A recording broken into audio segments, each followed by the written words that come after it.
Flank action. Flanking, baby! Oh, yeah. So, unsuspecting Martyr 2 gets rammed. And you're dead.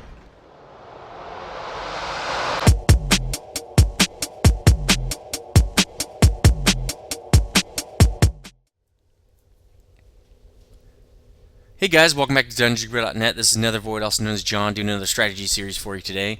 Today I'm doing the Pz3, which is a tier 4 German medium, and it's going up the E100 line. They switched the lines around on the Germans a while back, so this will you'll come up from 3A to the 3 and then to the 3-4 here, and then all the way up to the E100. So that's this tank it's pretty much like a typical tier 4, and the thing that is probably pretty much the most frustrating about tier 4s is you get put up with a lot of tier 6s and 7s and 8s, and the discrepancy between those tiers is just a lot greater between like 4, 5, and 6 and up. There's a lot of hit point and damage changes on the guns that make, like, a tier 7 and it can fight a tier 9. They're not going to be really effective, but they can do it. A tier 4 cannot really fight a tier 6 because the damage difference on the guns and the armor differences to me are so different. But anyway, that's pretty much the biggest thing to know about the tier 4, about the Pz3 and all tier 4 tanks really in general. It's a very frustrating time in any tank line, so don't get frustrated. I know the Pz3A is pretty frustrating because it does get matched up against tier 5s and 6s, but this tank gets up into some 7s and even 8 games. I've been in a couple of them, and so what you're going to try to do with this tank is mainly survive if you're low tier. Survive. This thing is pretty fast. It's pretty agile. You can scout with it pretty good. If you can get around some tier 5s and 6s, you can do some damage from the back, which is a great thing to do with this tank since it is so agile. If you're high tier on the list, this is a really good tier 4 if you're high tier, especially because it's got a great mobility and it's pretty heavy for a tier 4 tank. You can ram people with this tank. You know, you're gonna see that in the game I'm going to show you. You're probably also seeing it in one of these mini games I'm showing you, the little inlays. What I didn't show is a game against high tier, because basically what you want to do when you're up against high tier is just survive. Scout as many tanks as you can, don't die, and you'll get the shared XP from your teammates killing people. So that's kind of how you'd play this in a higher tier game. You'll get more XP that way and more credits. Alright, let's go over, now that we've talked about how to actually play this tank, let's go over some statistics. 350 hit points, pretty standard for a medium tank, tier 4 here. 440 engine, pushing around 19.7 tons. That's pretty decent. You'll feel the acceleration and the speed of this tank right when you jump into it. 64 kilometers per hour max. You probably get up in the 50s. This tank is very zippy. 45 traverse on the tracks, awesome. The turning speed of this thing, it feels kind of like a Russian medium if you've ever played those. It's got really nice turning speeds. Here's where it kind of goes a little into the dumps, is the hull and turret armor are not very great. 70/70 is okay for the front, but for kind of a flanking tank, you got 30 on the sides for the turret and the hull, and that is really, really bad. It's really easy to damage on the side.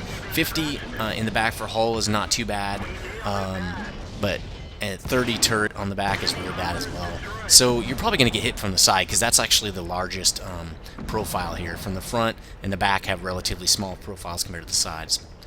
Probably about 2/3. So you're probably going to get hit on the side, especially since you're flanking. Rate of fire on the gun is really good. It's like a 3-second reload speed, and you'll see I got some new mods.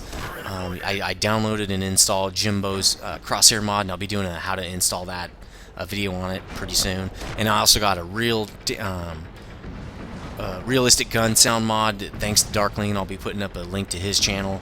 I watched one of his recent videos, and I saw he had it, and I had to get it. It's just too crazy.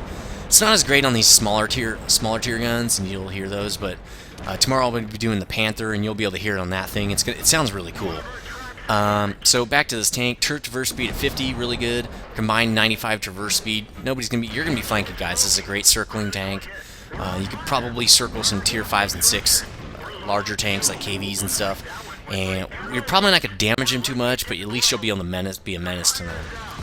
380 view range is actually not too bad for the lower tiers. It's not great, but 380 is pretty good. If you're really thinking about being a spotter, you might want to get some binocs on this thing that'll increase your spot range up into the 400 range. Now remember, and patch 7.2 is correcting this.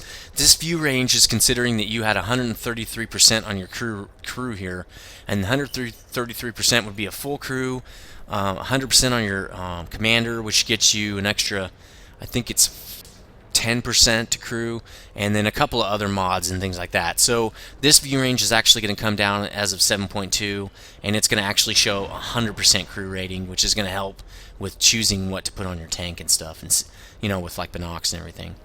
Signal range 470, not bad, not great. Wow, there's actually an 810 meter radio. I did not buy that. I would consider getting that. Mainly, we might as well just go right into the modules now. Mainly because this radio is used on almost every tank, and you're gonna be able to use that radio all the way up. Let's see, the Fug 12. For the Germans, they share radios really deep into the tree. Yeah, see, it's on the E75. So once you buy this radio once, you can take it all the way up to the E100, where obviously you won't need it anymore because the E100 comes with its own radio. So I would really invest in that radio early.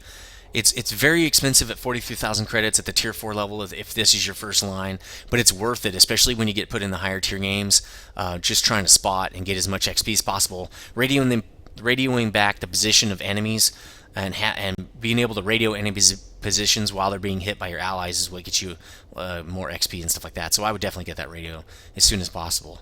It is a heavy grind though, and we'll talk about that later when we talk about research, but definitely get it. Track upgrade is actually really awesome at 5 degrees per second, but 40 degrees per second is actually not that bad. Let's take all this junk off of here, and you'll see that you actually don't need the tracks until you want to get. You can put the new turret, the better turret, and well, you can't put this secondary gun. It requires more load, so you will have to get the tracks for that. But if you just have the first turret, you can just get the. You don't even need the upgraded tracks to get this gun, and we'll talk about that in a second. So tracks is a really nice upgrade. You will need it for the turret and the best gun, but you don't have to get them right away. But the 5 degrees per second, it really helps you turn your turning speed a lot, so you're probably going to want to get them kind of early on. The engine upgrades are not too huge of a step. Up to the first to second engine upgrade, it's not that big of a deal. The third engine upgrade is kind of a big step at almost 100 horsepower there, so definitely get that. That's where you're going to see that acceleration and max speed gain, and it's going to help you a lot for scouting and stuff. The turret upgrade is pretty good at 20 more armor. It's still going to feel pretty soft at only 70 armor on the front, but you do have a slight degradation to your turning speed, but it doesn't really matter. It's 50 degrees per second is plenty. You don't need any more than that. But really, I'm pretty sure you need that for the bigger gun. Yes, you do need that for the biggest guns, so you're going to want to get that anyway. Don't skip it. So with the increased tracks and turret, you have a good traverse and decent armor, I guess, for a flanker. And now you can fit the biggest penetration gun here. Now, you will start out with a stock gun. 40 penetration, 36 damage is really pretty bad. But on the Pz3 you should have unlocked this 60 pen gun with 70 damage, and that's actually not too bad. As you can see, the next penetration gun up is a 67 pen gun with 70 damage. So you really don't get much out of this, but 7 extra pen, 10% is better than nothing. So definitely get it. But you should be able to run around with that first gun right away, which is kind of nice. Now you'll need the new turret and the tracks to get this gun, but once you get this gun, you can actually penetrate pretty reliably from the back and sides on at least tier 5s. After that, you're probably going to use HE rounds. But so that's pretty much all the modules on this tank. Let's talk about research. So here we are on the research tree of the Pz3, and as you can see, if you went through the Pz3 obviously, you should have the Fug 7 radio unlocked. You're going to have this 2 centimeter gun unlocked. You should also have this 5 centimeter gun unlocked. This is the one you're going to throw on right away with the 60 penetration and 70 damage. If you went through the Pz4 line, which is the other heavy line, you should have all these guns unlocked. This 7.5 and this 5 centimeter gun. You should have all these guns unlocked. So what you can do if only went through the 3A, you should also have both of these engines unlocked. You throw those engines on right away. Throw the Fug 7 on. That's going to help a lot. Throw this 5 centimeter on, and you'll be good to go for a little while. Now the tracks are kind of expensive at 1,000, but it's just the same as the turret. since you do need the tracks to get the turret and the gun, it would make sense to grind out the tracks first, because while you can grind out the turret and put the turret on, you can't put this bigger gun on, so it doesn't really make any sense to get this turret. I'd much rather have that 5 degrees per second turning speed. So again, the way you're going to do this is you're going to grind out these tracks, then you're going to grind out this turret, and if you don't have this gun, you're going to grind out this 7.5 and throw it on. After that, unlock everything else. The last thing I would unlock is the PzKpfw radio, and that's just because it's 7200. So this is the first chance you get to unlock it, but definitely unlock it. It goes on like almost every tank. Buy the radio. It's very expensive. Get all this stuff before you go to the 3.4, and it's just going to help out tremendously to have all that, especially with the big old radio like that. It's going to help with credits and XP and stuff. It's just going to help all around. So you're going to see that over off to the side, the priority there, and let's get back to my garage. So now we're back. We're going to do some equipment now. Obviously, this is a tier 4. I don't get equipment, but if I had stuff laying around, which if you're grinding a lot of low tiers, it would be a good idea. I'd probably throw things that don't cost gold to remove, because you shouldn't be in this tank really long time, are binocs that will increase your spotting range well into the 400s. Well, really, probably with this crappy crew, you'll probably get up to 400 with the binocs. So it's a good idea if you're trying to spot. Get them when they're half off. They do have a half off sale like twice a year. I'd also throw a toolbox on there in case you get tracked when you're trying to flank people, you're trying to do scouting. It's nice to get, your track repaired quickly, and with this crew being pretty junky, you're going to want that toolbox. A camo net might help. This is not a small tank, but it's not all that big. A camo net's a good idea, especially if you're trying to scout. You can sit in a bush a little bit. You probably will be spotted though, but everything helps. And these 3 pieces can be removed without spending gold. If you're gonna be spending gold, I'd probably get a vent, because it'll help out your crew, and that's gonna help everything from reload speed to turning speed, all that stuff, especially with repair, and that's gonna help out a lot. You could go for the laying drive if you like to shoot on the move. That's another great option. You probably don't need this gun rammer, because the top gun reloads in 3 seconds, so you're not going to see much gain out of it, really. And that's pretty much all that's pretty much equipment. So pretty much the ammo is as it is right here. I have a little more HE loaded just because the gun is only a 76 pen gun, and at least if I can't do anything else, I can hit a guy in the gun or something and put some damage into him to get some credits and stuff. Also, even if it's not a lot of damage, sometimes people get freaked out and start getting hit from behind and it's actually doing damage, because they don't look at how much damage it's actually doing, and they'll start turning the turret around. You can help your buddy kill the enemy that way. So that's why I have so much heat, even though it's been nerfed. For consumables, I wouldn't even put this track on there. Usually for tier 5 and 6 is when I start using these consumables. In fact, I'm just going to remove it. Don't use it if you're trying to grind for money, because it does cost 3,000 per. Why didn't it take it off? There, I must have to accept it. So I would not use any consumables, just because it's cost too much for how much you're going to get out of this tank per battle.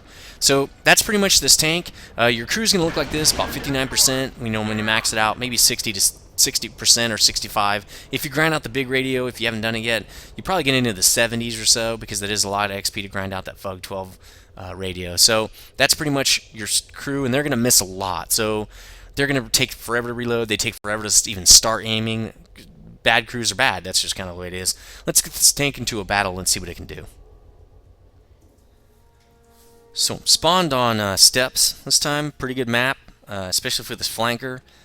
But since I'm top tier, you're not going to really see the flank action. Now, one thing you're noticing probably right off the bat is you're seeing Jimbo's targeting mod, which is really nice. And I still have my over-target markers, as you're seeing me use here. So, obviously, first thing is crush this little supply depot. On some maps, it doesn't really matter, but on this map especially, people like to hide behind it, so I want to crush that first. Now, what I generally do in this tank, it does move out. It moves so quickly that I'll sit in the at the starting point for a while and let everybody kind of spread out, and then I'll either support where they're weak if I'm top tier, or I just see where the enemies are so I can start engaging the enemies, because this thing will get to the action like immediately. So I'm going to go over here to one of my favorite spots on the left of the map. We're already seeing some enemies come up over here. Wow, there's a big group of them right there. You can hear the real sounds mod going off too. Sounds a lot different than the regular tank mod. So here's a M3 Stewart, tier 3. Pretty weak tank. Nice scout, but that's it. Look at that 3-second reload speed. Nice. I didn't hit him, but that's because my crew is pretty bad. And I got kind of lucky there. 30 millimeter armor. I probably should have gotten hit. T127 has a really high win rate. Watch this. Now, another thing you can do in lower tier matches, bam, ram that guy. Look at that, 112 damage from ramming. That's because this tank is pretty heavy compared to all these other tanks. There's the Pz3 which you probably know well if you're in the Pz3. This tank is much heavier than other tier 3s and 4s. So again, what you want to do is don't rush out. Martyr 2 is going to crush you. Doesn't have a lot of hit points, but he puts out tremendous amount of damage. I wait for him to choose the other direction, and flank action. Flanking, baby! Oh, yeah! So, unsuspecting Martyr 2 gets rammed! And you're dead. So, that's kind of how you play this thing when you're top tier. This thing is way better than the B1. If you've seen the B1... Oh, what are we coming up on here? I think it's SU-76. Really bad TD. This thing could crush me.